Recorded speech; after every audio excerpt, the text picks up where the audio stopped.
குளிகாக்கு ஒரு ஸ்டோரி. அதுக்கு வந்து கிட்டத்தட்ட 13 சிப்லிங்ஸ் இருக்கிறதா.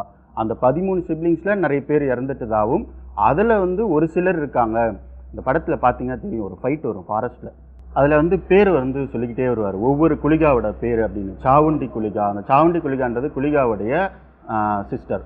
அடுத்து வந்து அக்னி குளிகா, ராகு குளிகா, அதுக்கப்புறம் மாயாண்டி குளிகா அப்படின்னு ஒவ்வொரு பேரா சொல்லும்போது அந்த பேருக்கு ஏற்ற மாதிரி அவர் ஃபைட்டோட டிரான்ஸ்ஃபர்மேஷன் மாறிக்கிட்டே இருக்கும். அரசே, தீயணைக்கும் தைரியங்கள் யாருக்குள்ளது? சங்கிலிகள் தீயினால் ரூபம் கொண்டது.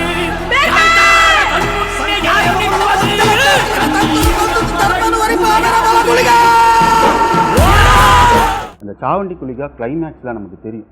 ஏன்னா ஒரு பெண்ணை வந்து அந்த குளிகா அப்படின்ற ஒரு ஆண் தெய்வம் கொல்லக்கூடாது அப்படின்றதுனால, உடனே இரு நான் வந்து என்னோட சிஸ்டரை கூப்பிடுறேன் அப்படின்னு சாவண்டி குளிகா கூடும்போது, அந்த கூப்பிடும்போது அந்த டிரான்ஸ்ஃபர்மேஷன், அந்த ரிஷப் ஷெட்டியோட அந்த பெண்ணா மாறுறதுக்கான டிரான்ஸ்ஃபர்மேஷன் ஹைலைட்.